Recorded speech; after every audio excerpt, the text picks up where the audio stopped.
I am here and available with good internet. That's great.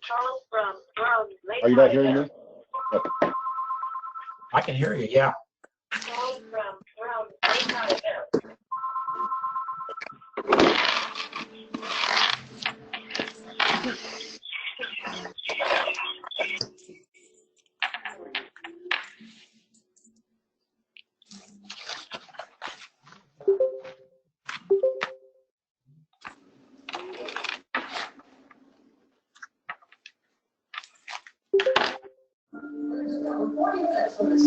Eastern Conference Finals between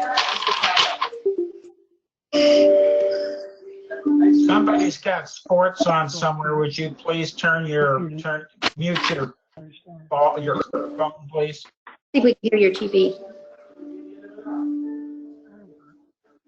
Maybe. Did that help?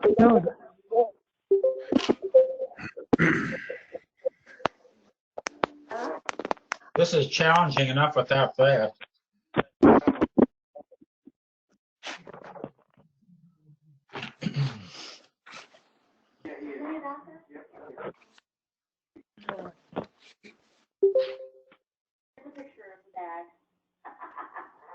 It's 7 o'clock. I'll call this meeting of the Monticello City Council to order. May I have a roll call, please, Joe?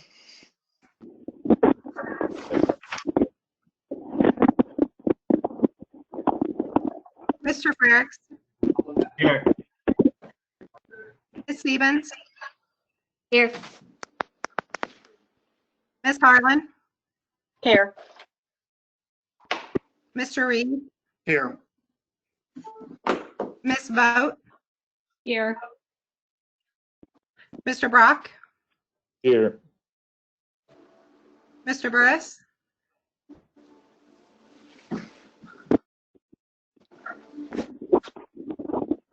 Mr. Burris. Mr. Coon. Here. We have a quorum. I'm here.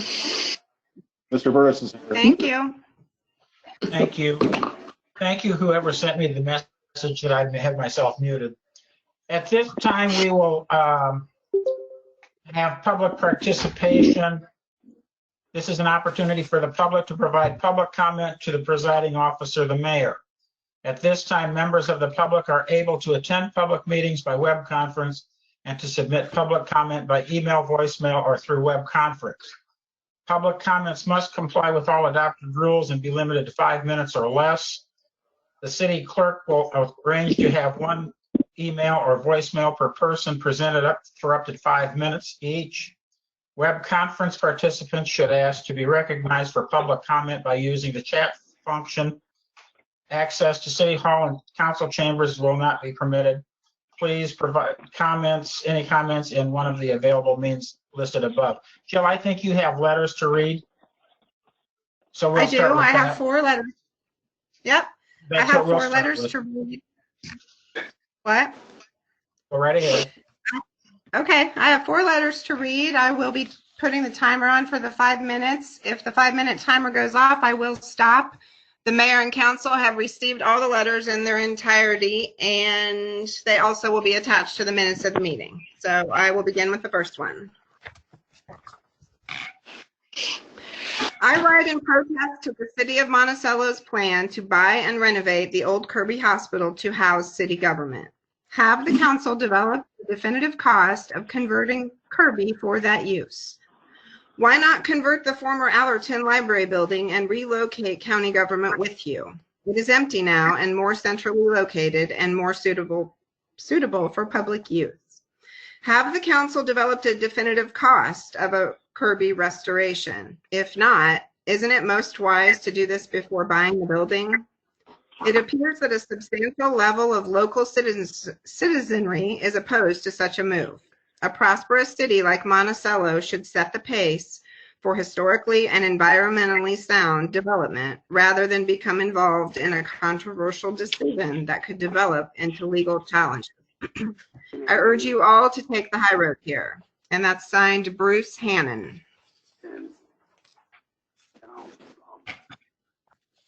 Second letter, Mayor Stoner and others. I am a longtime member and current chair of the Land Conservation Foundation.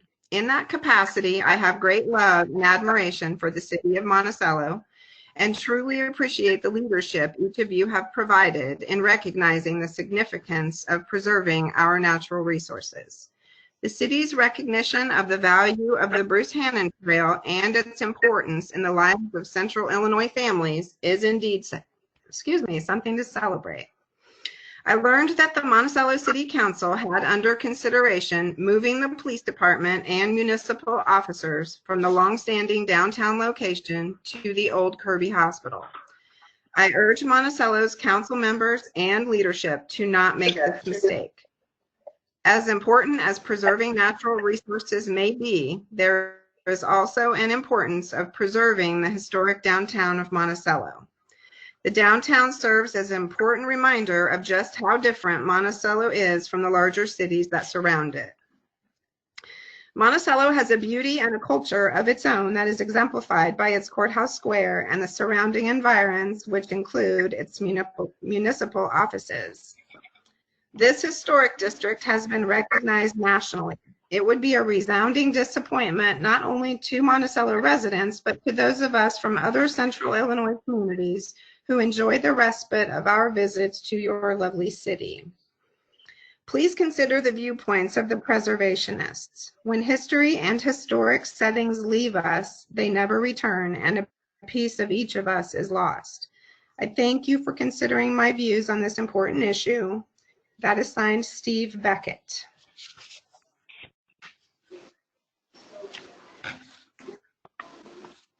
Dear city leaders, in the 4 years that I have lived in Champaign, I have visited Monticello often and have been impressed with the viable downtown business district that continues to exist, as well as the effort that has been made to preserve the historic homes throughout the city. Monticello is indeed a special place, and city leaders should be proud of its accomplishments and work to maintain the quality of life that now exists. I have read about the possible relocation of the Monticello City Hall and Police Department from its current location in the downtown area to the former Kirby Professional Building on North State Street. I fear this move will have long-term negative consequences to both the downtown district as well as the North State Street Historic District. Often these changes occur slowly over a period of years, a result of incremental changes that cannot be reversed. Avoiding that first set of changes is vital. We only need to look across Central Illinois and beyond to witness the severe decline and stagnation that has occurred in most small towns. This is what makes Monticello so special and attractive to its residents and visitors from across the region. It has maintained a healthy, thriving downtown district and a strong sense of community. I would like to encourage the City Council and Mayor to look at alternatives to maintain the City Hall and the Police Department in the downtown area where they are best suited. I have read that such alternatives do exist. Please do not take what could easily be the first steps to seeing the decline in your vibrant downtown business district and alter the integrity of the North Street Historic District. Thank you. And that is signed Deanna Glosser.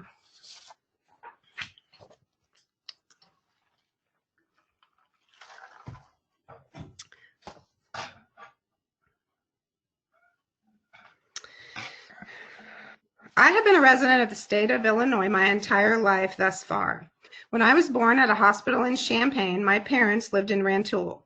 My father was a civil service employee and is retired from civil service after over 30 years in his field. Although I do not remember much of Rantoul from being a toddler there, upon visiting Rantoul as an adult, I can understand my parents' move. Rantoul has been fractured by Chanute, the base. A few years after my birth, my parents built a house in a little township called Dewey. My parents regarded Dewey as a more appropriate place for my older brother to begin grade school. As small as Dewey was, and as young as I was, Dewey was memorable. I can recall accompanying my father on his errands in downtown Dewey. Almost every other week, his errands included going to the bank and the lumberyard. I remember the Dewey State Bank and the lumberyard. At the bank, I would be treated to a lollipop and a visit with my father's friends, Winnie, the president of the bank, and Butch, who was the vice president. Butch had a daughter just a year older than me. Her name was the same as mine, but with a C, Kathy. The bank is still there.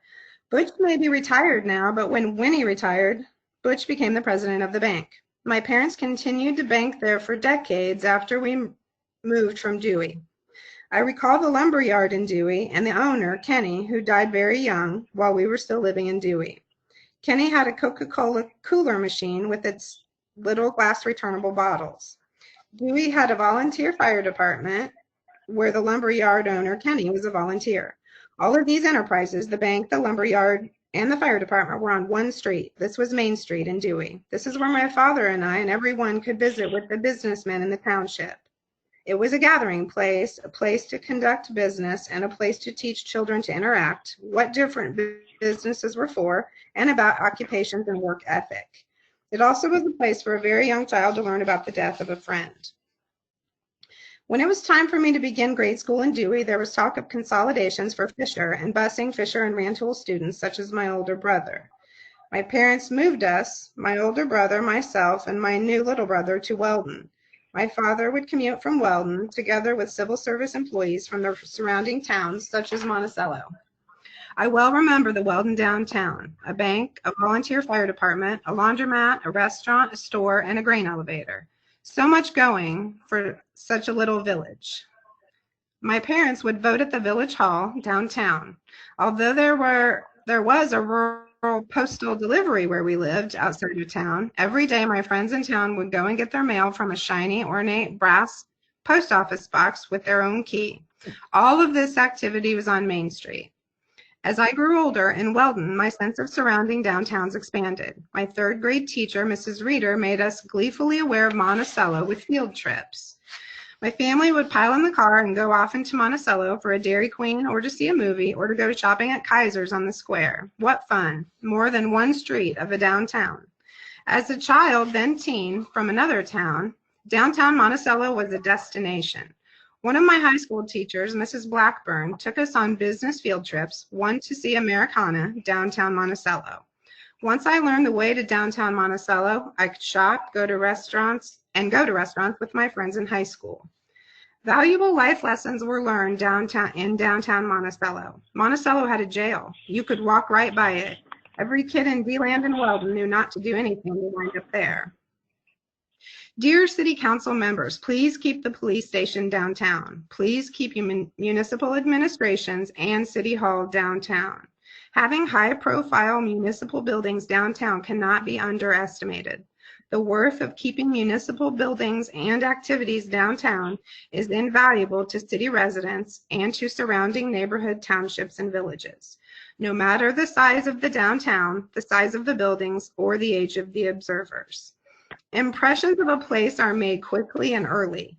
Monticello downtown is better than ever. No smells from Biobin or the duck farm.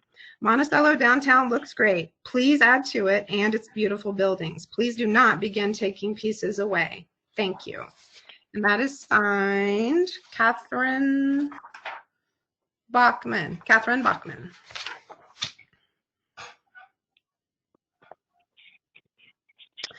And the last letter.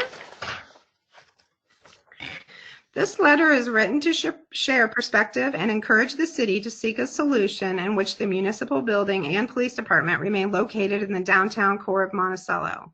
My wife Ashley and I are both Monticello natives and current residents. Our children are the 5th generation to call Monticello home. This did not happen by default. We both left Piatt County after graduating from Monticello High School in pursuit of education and finding our place in the world. In 2009, we decided to move back to Monticello for many of the reasons each of you choose to live here. I've made my career in agribusiness and have been blessed with friends and colleagues who grew up in small towns across the United States. Many of them left their hometown and did not return because those towns do not offer the amenities and opportunities that we have in Monticello. I hope that we all make it a point to work toward maintaining a city that our children and grandchildren wish to return to live. I understand the need to expand and improve workspace for municipal employees, police, and the fire department. I would like to offer some considerations as to why it is important to keep these people, because people are what a community is really about, close to the businesses that support the tax base that those jobs depend on. Moving offices 8 to 10 blocks away from the current location may not seem like a substantial change today, and at the surface appears to offer an easy solution. We need to look beyond the next few years and consider how this change impacts our community 10, 20, 50 years from now. Here are a few anecdotes to consider.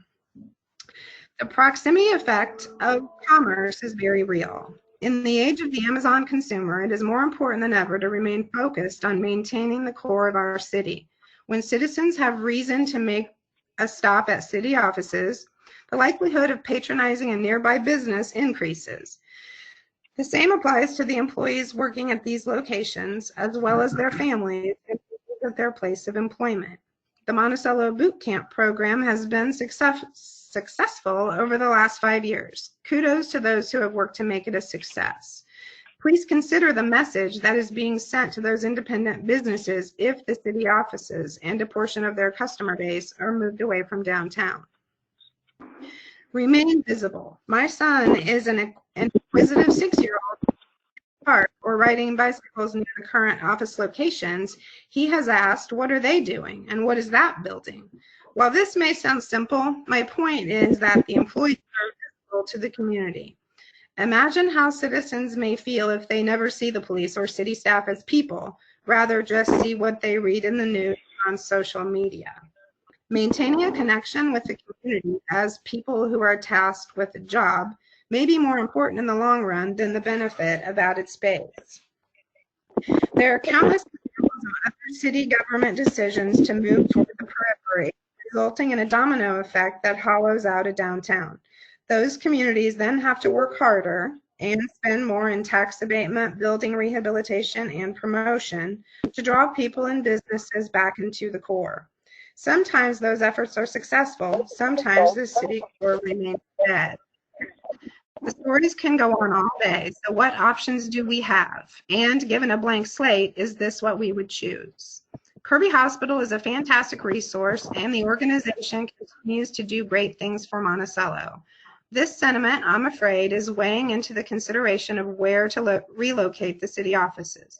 Please remember that it is not the responsibility of taxpayers to acquire their undesirable asset, even if it seems like a cheap purchase price. The community building looks to be a prime candidate for fulfilling the need. It is part of downtown, has parking, and presents an opportunity for governmental cooperation with Monticello Township, supported by many of the same taxpayers that fund the city. Both of these buildings will need modification to be functional space. The Kirby building requires some demolition, including removal of water lines leading to the sinks and exam rooms, and HVAC systems designed for multiple small rooms. The community building is largely open space that could be configured however will best suit the needs. Ultimately, within the walls of any building, the job to be performed is just that. The exterior appearance of the building and location are what set notable places apart from those that are not. Do we want a city hall in our future that is housed within an historic brick building that will stand for hundreds of years, or a 1970s era office building with a flat roof? That 5 minutes is up. The letter was almost finished, and it is signed Wyatt Muse. And that's it. Thank you very much. I have a couple in the queue for public participation. I'd like to call on Ron Miller, please. Thank you, Mr. Mayor. This is Ron Miller. My residence is 404 Castle Rock Drive, Monticello. Of course, that's in Walden Pond. I am here with several members of the Walden Pond community. I'm going to take a quick roll call so you council members know who's here. First up would be Antonio Martinez, President of the Homeowners Association at Walden Pond. Ryan Kohler, the Vice President of the HOA. Caroline Wagner, a member of the Walden Pond community. Matt Foster, member of Walden Pond Community. Doug LaCrone, member of Walden Pond Community. Kathy Miller, member of the Walden Pond Committee. Thank you, gentlemen, for the short notice, and we do thank you, Mr. Mayor. We are bringing to your attention the recent building permit that was issued by the city for construction of the pole barn that is just outside the north side of the property limits of Walden Pond.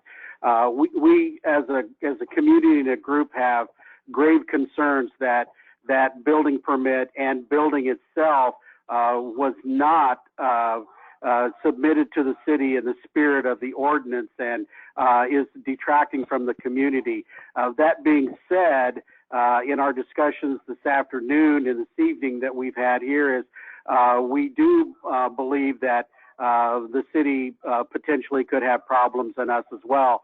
But so we want to turn our attention to the issue that we believe is coming our way, and that would be connecting the city street to the property owner's property line so that he could build a road to the backside of his property that would essentially constitute an alleyway.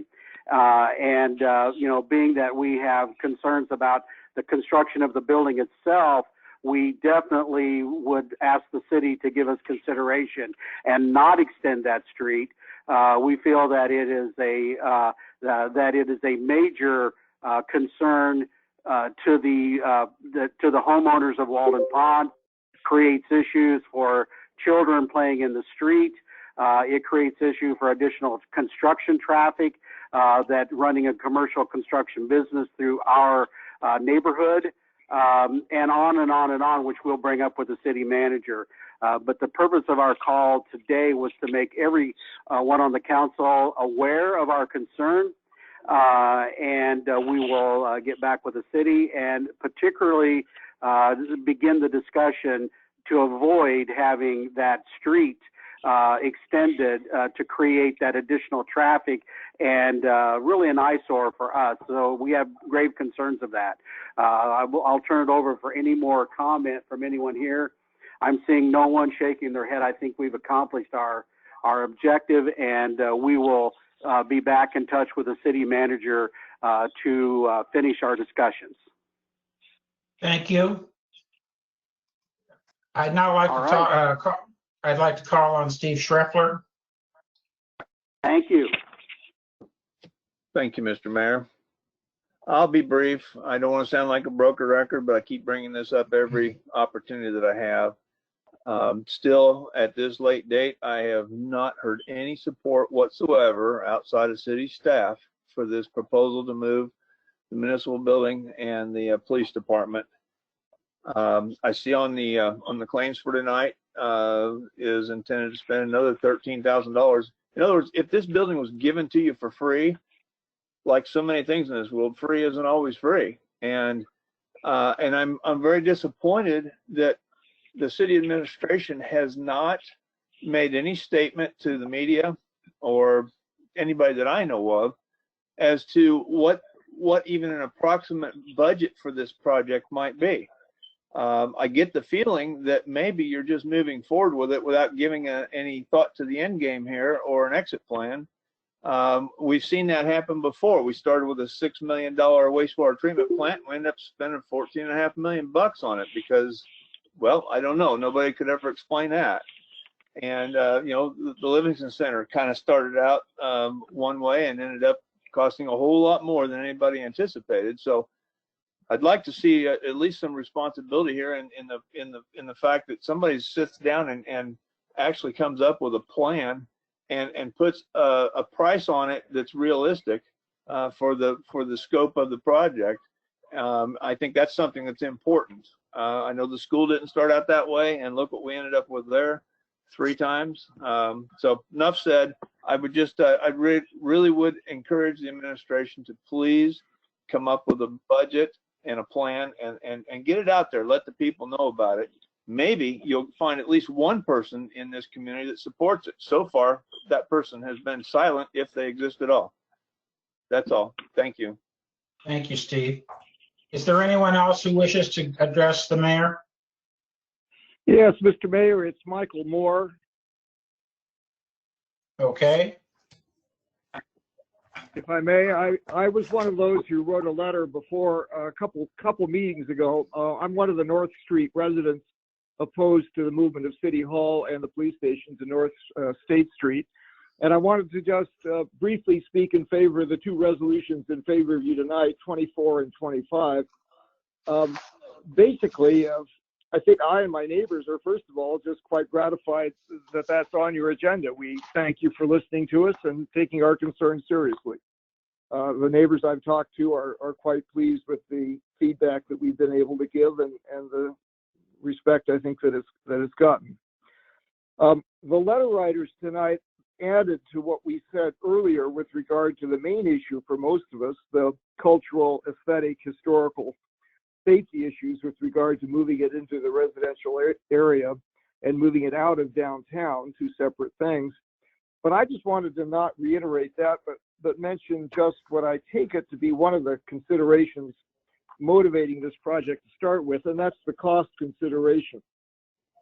I'm sure these facts are obvious to everyone, but let me just state them to make it plain. There are four things that make the community building cheaper than the 1109 building. One is, I gather from the community board that although 20,000 is pretty cheap, zero is even cheaper. So that for $1 a year for 50 years or a renewal even beyond that, you could actually have the use of the community building. That's a pretty darn good price. Secondly, of course, you wouldn't own it, but that turns out to be a benefit rather than a detriment because of the tax levies usable by the community building board to maintain the exterior if they keep the title.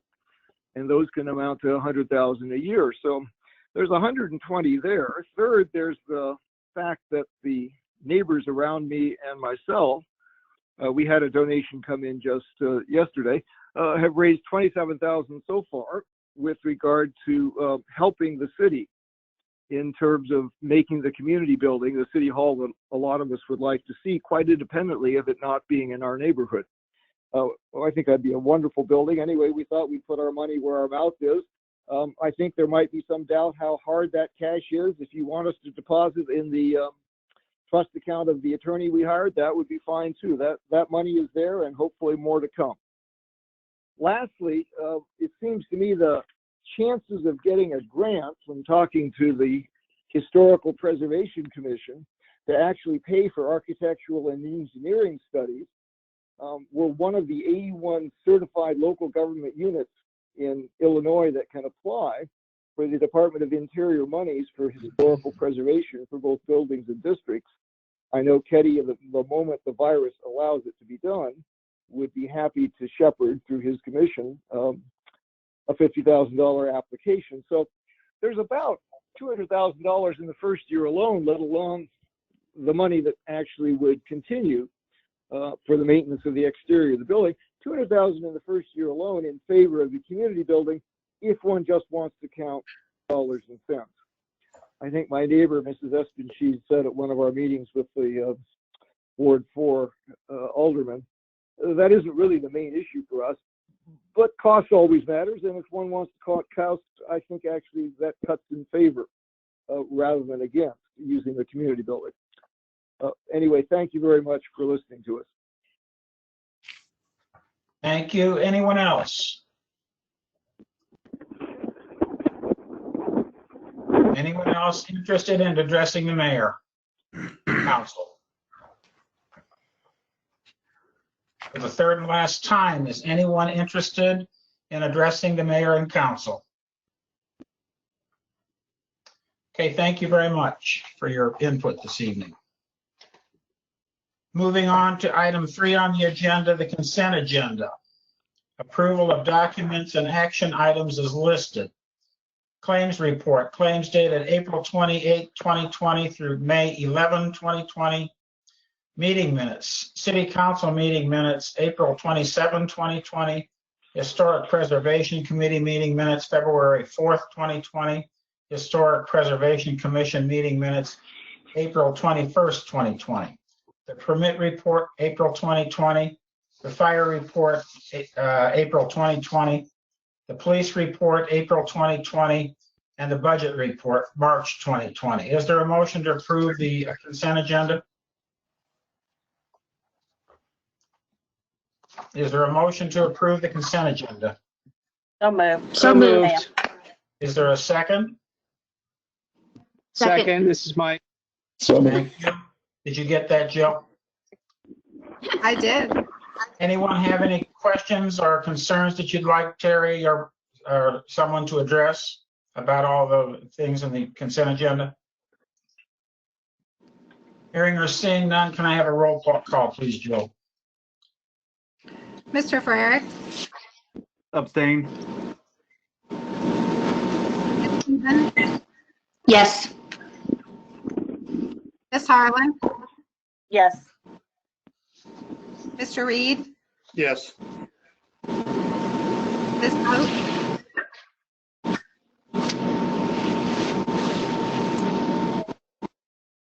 yes, Mr. Brock, Yes. Mr. Burris,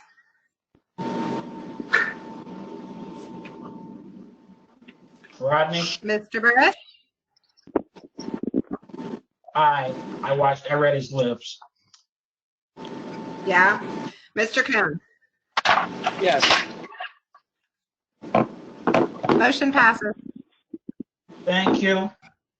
Moving on to mayor's report this evening. If you have not completed the 2020 census form, please do so. This information is incredibly important in determining funding for many of our community's assets for the future: schools, infrastructure, transportation, environmental planning, prevention, and the list goes on. As of May the 5th, the response rates are United States 57.5%, Illinois 62.4%, Piatt County 71.9%, and Monticello 77.7%. Census takers will be visiting residences which have not submitted a response. Make sure they show their identification before you provide any information. I would encourage you to support the local businesses now more than ever, as many are struggling now with the challenges brought on from the pandemic. Information on business assistance can be found on the Monticello Chamber's website and is updated regularly. Individuals can also purchase gift cards directly to participating businesses. We'd also really like to congratulate the 2020 senior class of good old Monticello High School. We wish you the best in your future ventures.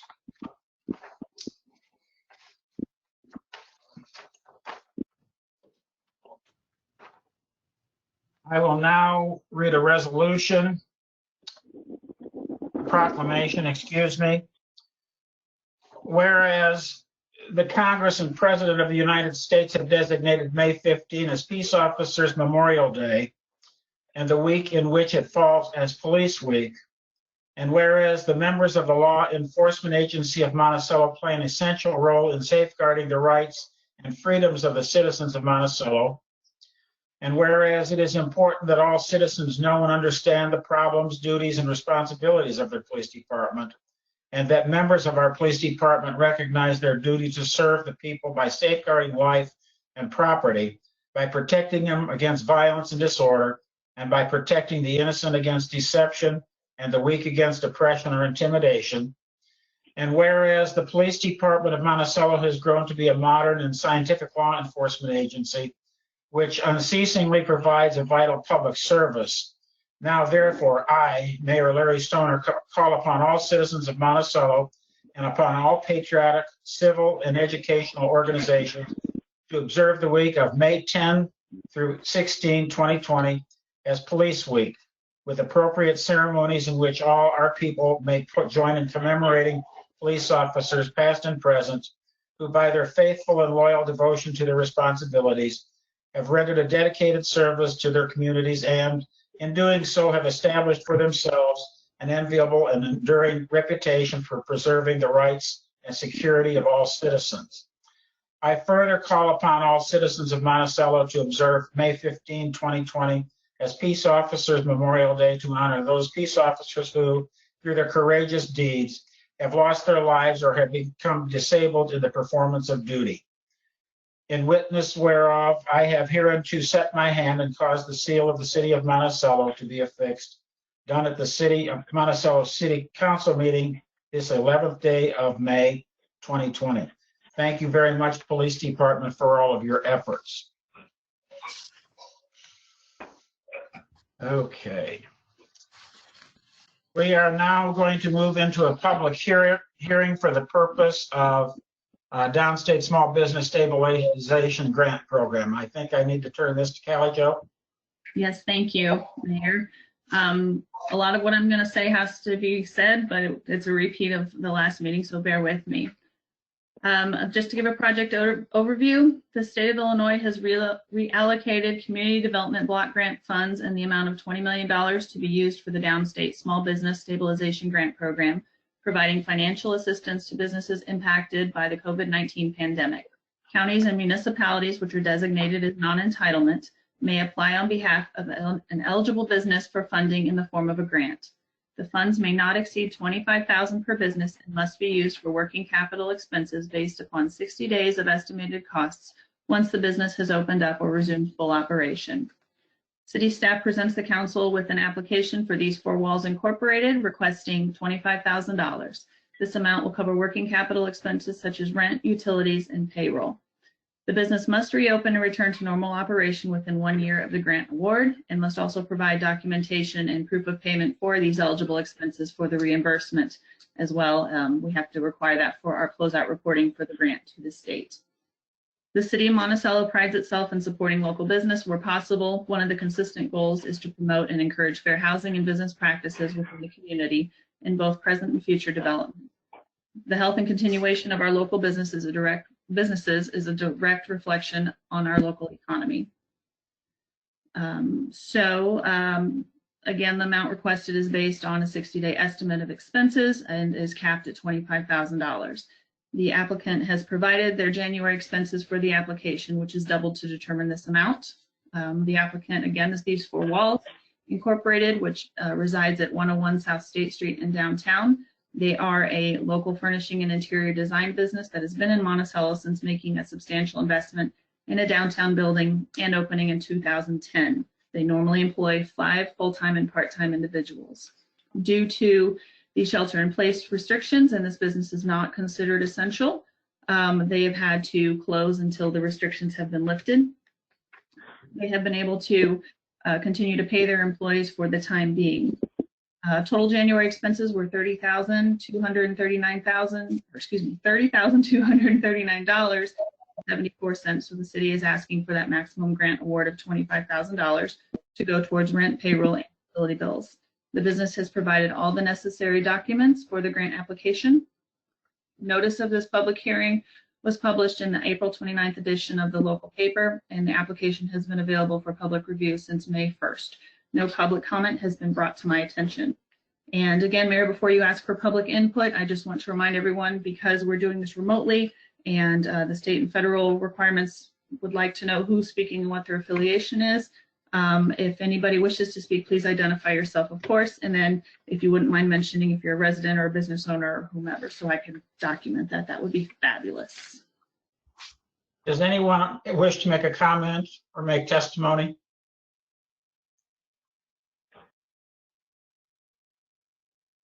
Is anyone interested in making a comment?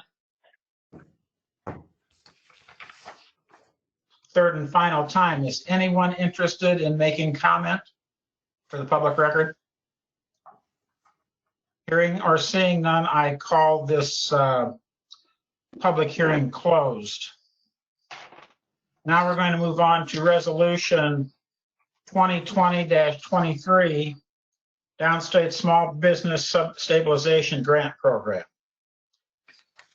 A resolution approving support of These Four Walls Incorporated within the Downstate Small Business Stabilization Program. Do you have anything else to add, Kelly? No, sir. Does anyone on the council have a comment or question? Hearing or seeing none, I would call for a motion to approve resolution 2020-23. So moved, John. John, so moved. Is there a second? Second. Tammy seconded. Thank you. Tammy, it's easier to hear you when you turn your microphone on. Okay. Any comments or questions before we vote? Jill, would you call the roll? Mr. Frericks, Yes, ma'am. Ms. Sebens, Yes. Ms. Harlan, Yes. Mr. Reed, Yes. Ms. Moat, Yes. Mr. Brock, Yes. Mr. Burris,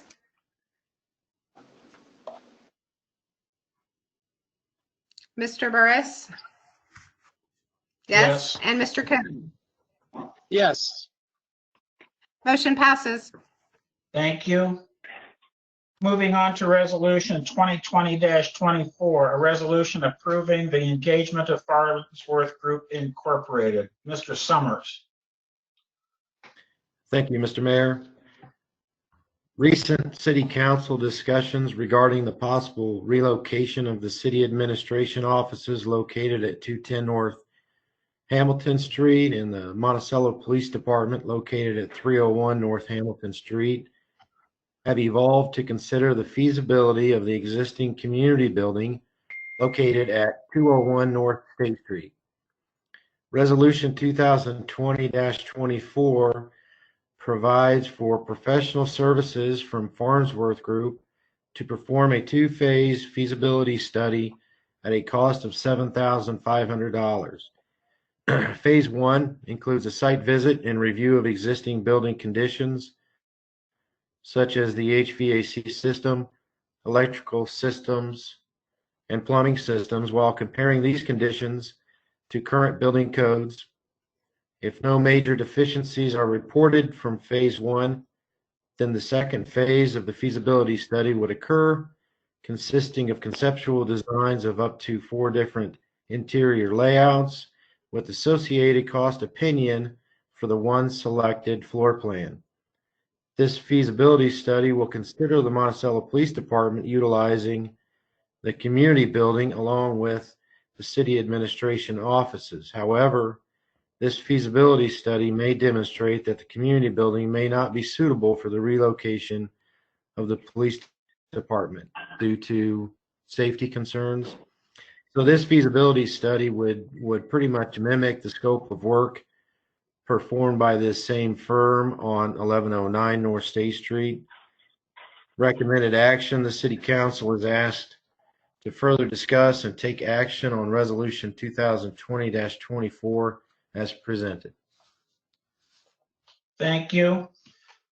Is there a motion to approve resolution 2020-24, a resolution approving the engagement of Farnsworth Group Incorporated? So moved. Thank you, Mike. Is there a second? Is there a second? John Frericks, thank you. Any comments or questions of Mr. Summers? Mr. Mayor, Yes, sir. Wendy?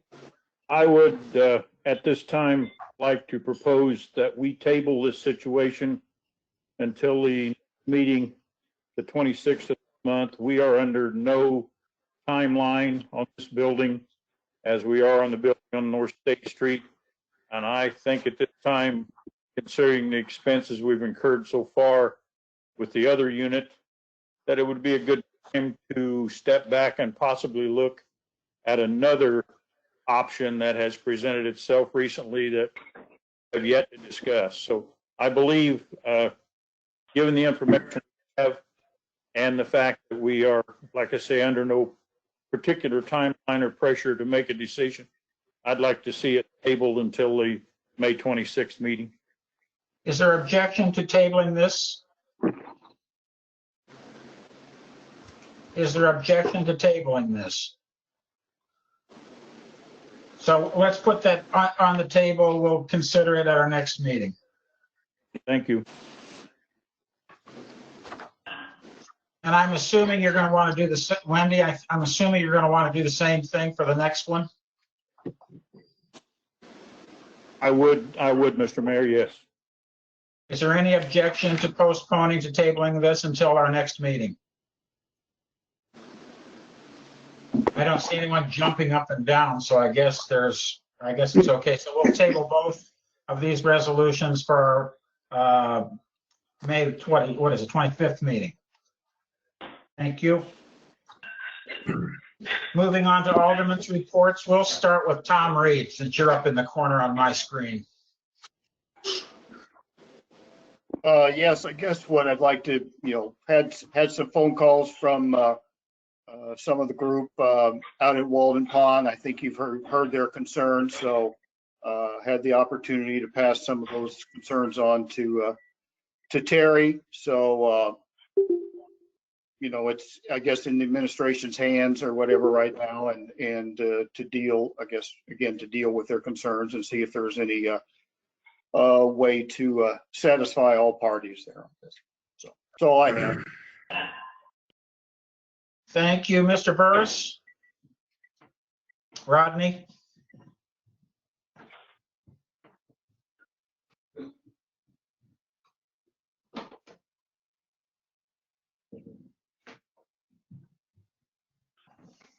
No report? That's fine. Mike Kuhn? Yeah, despite not going ahead with the study on the community building, I just wanted to reiterate, we talked about this last week, that I think, especially given the objection to what we've heard so far about the potential move to 1109 North State Street, I do think it's important that we look at alternatives. I don't disregard anything the city has done so far. We voted on this. It was on the agenda on March 9th. I didn't hear from anybody. Of course, obviously we have extenuating circumstances until about a month later. And then it was right before our meeting on April the 11th. And giving the circumstance, as I am not a North State Street resident, but I live a block off. Didn't see any reason personally why the city wouldn't be interested in this property, but certainly after seeing the strong objections so far from the people that have spoken, I think it's important that we do look at alternative sites, the community building being one, certainly other places as well. And so that's simply what we're doing. In 2015, Farnsworth Group did a study to remodel with the police and fire buildings on their current location, and the cost of that was estimated in 2020 to be about $2.9 million. So spending $15,000 or potentially making the purchase of the building at $20,000, given the scope of the project, certainly, at the time, certainly seemed like a good idea. We purchased, I don't know the exact price, we purchased the home on Center Street next to the fire station without a plan, keeping it in mind as a potential expansion of the fire, and we did so at a price much higher than the $20,000. So I don't think that there's anything that this council has done so far that has been out of line, but I do think it is time to pause and to think other alternatives. Certainly the community building is a potential site, and that's why we agreed, Tom and I did, to bring it to the council and to have it voted on this meeting. I understand why we're tabling it to the 26th.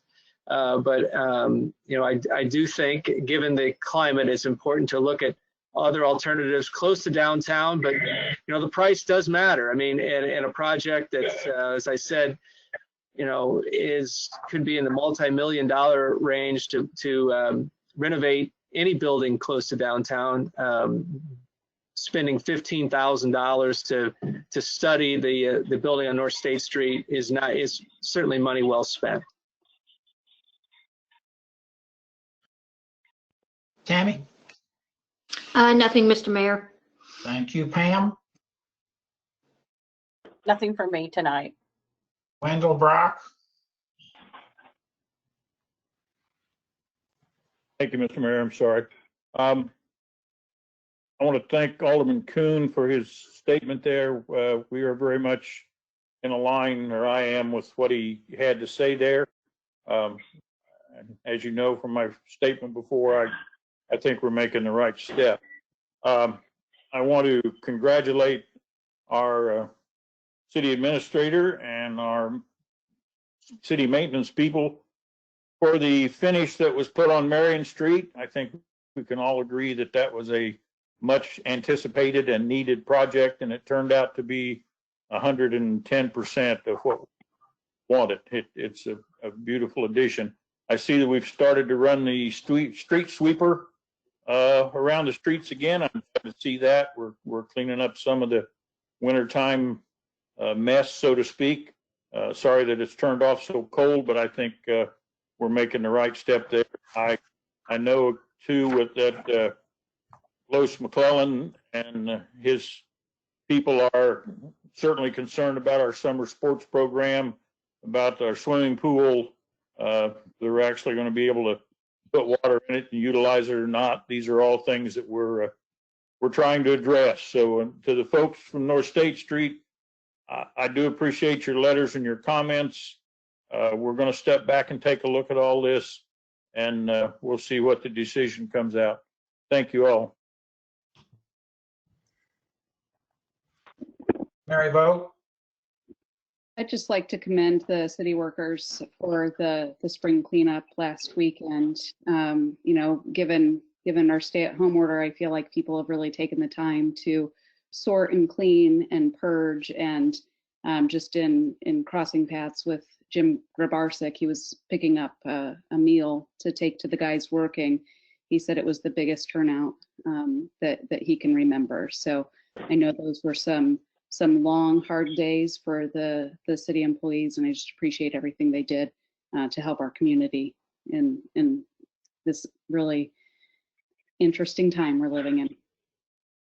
I've spent 2 weeks. I'm on my third week cleaning the garage, so you can see how much stuff I'm finding. And unfortunately, I'll have to hold it till the fall to get rid of it. But thanks for your comments. John Ferricks?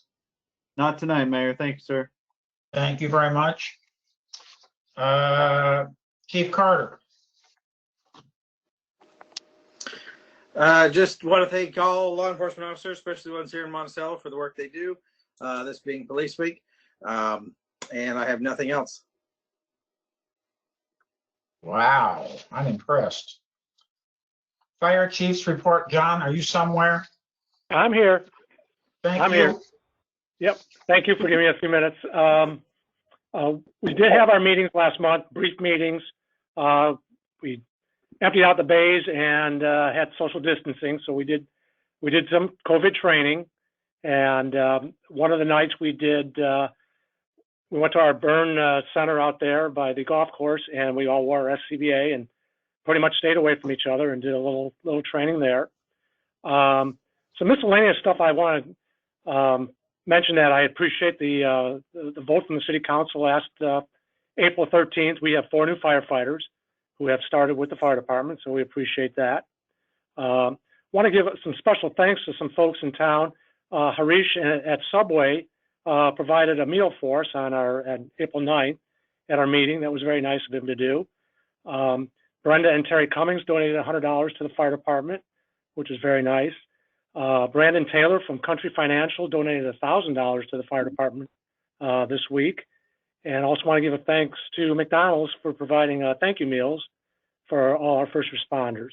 That was very nice of the community to do that, and we sure do appreciate that. On April 22nd, the fire department joined several fire departments within Pike County, and we did a lights and sirens display for 3 minutes where we rolled the trucks out and turned on the lights and blew our sirens to show community support. We actually ended up on the news twice. It was pretty cool. Lieutenant Jeremy Dunlap has resigned from the fire department, and Lieutenant Brandon Dupson has stepped down as an officer, as a lieutenant, but will remain on the fire department. We also have appointed Michael Barnes to replace Jeremy Dunlap, who left, and he is now a lieutenant with the Monticello Fire Department. We ran 46 calls last month, really pretty busy month.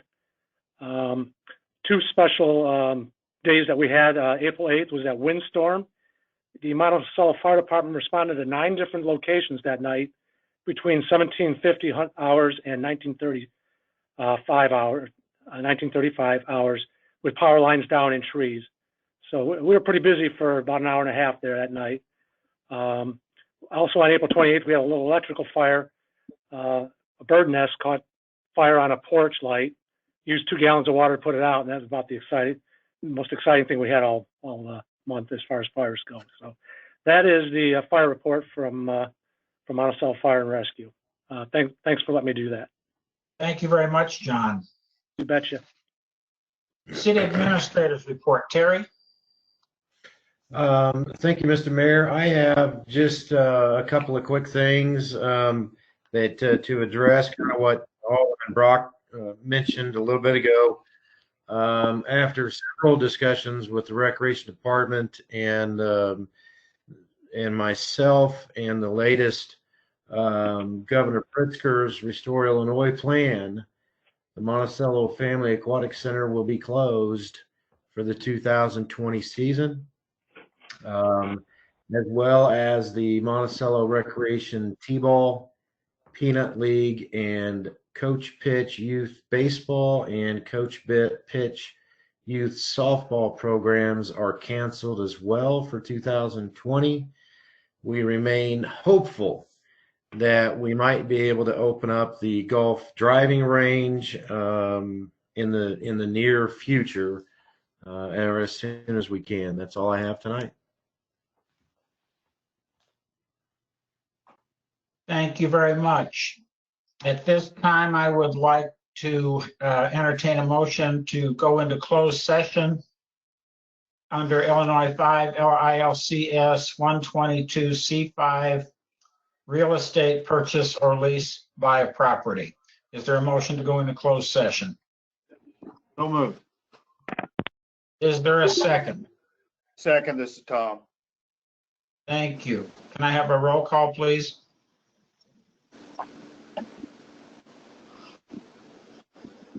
Jill? A roll call for what? To go into closed session? Oh, okay, sorry. That's Mr. okay. Frick? Mr. Frick? Yes. Ms. Stevens? Yes. Ms. Harlan? Yes. Mr. Reed? Yes. Ms. Vogt? Yes. Mr. Brock? Yes. Mr. Burris? Thumbs up or thumbs down, Rodney? I can't. Mr. Burris? Yes. And Mr. Kuhn? Yes. Motion passes. Thank you. Yes.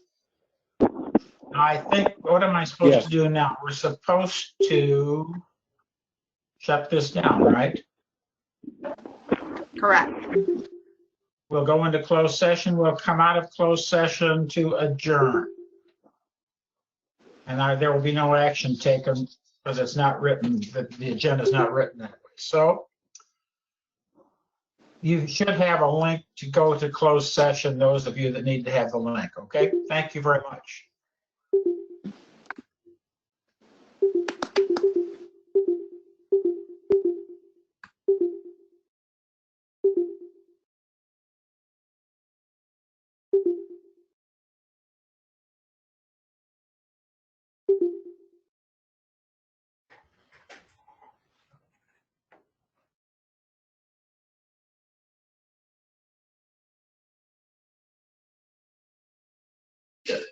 Handouts cannot replace the purpose and the dignity that comes from having